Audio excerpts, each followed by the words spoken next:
No, I'm not a natural blonde. I'm a ginger and I've earned it.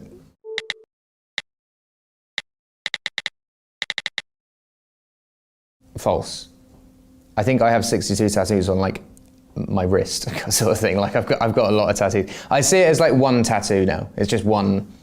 People say I look like a melted crayon. No, I'm not a dog person. I'm not a fan of dogs. I like cats. I'm sorry if you like dogs, but I'm more sorry for you if you like dogs. I do write all of my songs, yeah. I always say like I didn't make it on my looks.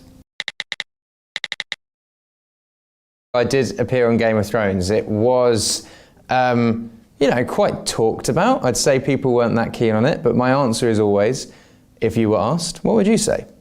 And the answer is always yes.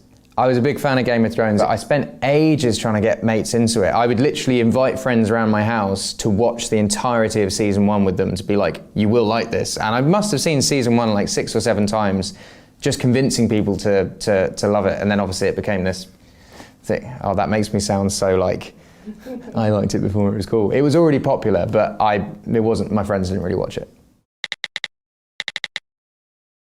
I wouldn't say I was homeless because there was always a roof over my head, but I would say that that roof was never guaranteed. So I was very lucky in the sense of people giving me sofas and spare rooms every now and then.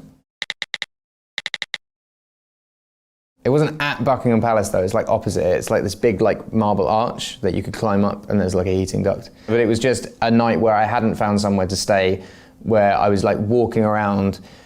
I was basically going from bar to bar as they closed, because those are the places that people were in, and I was just trying to find a place to stay. And then when they closed, I was in like central London, so I just went there, had a couple of hours kip.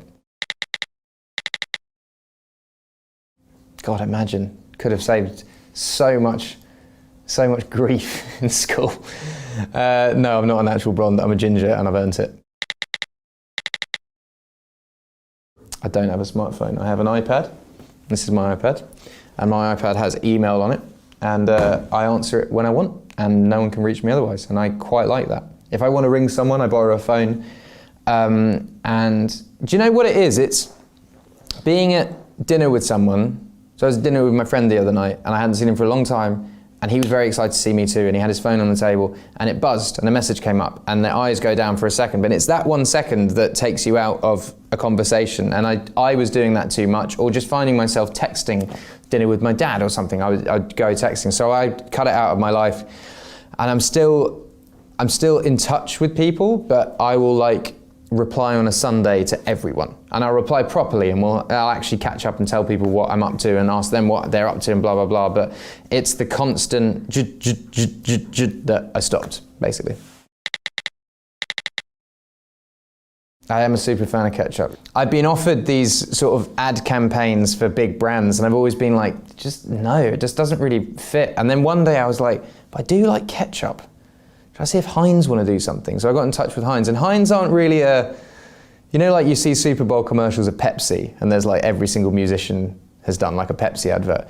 Heinz never really struck me as the sort of thing that would do like that, so we're making it happen. And you have a tattoo? I actually got the ketchup tattoo in 2012. I was playing Pittsburgh. I visited the ketchup museum. This is how sad my life is. I was excited about that. I got a ketchup tattoo. This is false, but he could have done. Ben, if you're watching, I still love you. No, we did The Hobbit together. He was the voice of Smaug, and I did the song for Icy Fire for The Hobbit, Desolation of Smaug. So we met on that. I went around to his house for dinner and I said, would you like to be in the music video for Sing? And he said, yep, just make sure it's a good idea. And we just didn't get our act together. I didn't get an idea written down, and the video ended up just being a puppet going about doing coke. Yeah, true. I'm always like, I don't know whether to be like flattered or worried, but I guess flattered. Yeah, she was the year below me. All the girls in my year always just dated guys from the year above, and that was just how it worked. Even though like there's like a year's difference, it's just like, oh my God, he's a year older. I did do that in 2016, yeah.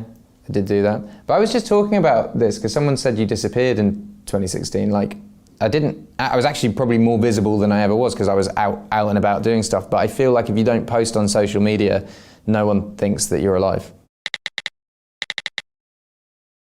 No, I was voted worst dressed in GQ for a few years, I think.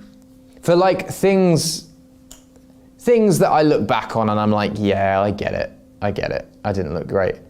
But also, I don't know, some people make really fucking questionable fashion choices that people go, oh my God, it's inspired. And then you look back in 5 years and you go, oh God, what was he wearing? So like, sometimes critics don't always get it right.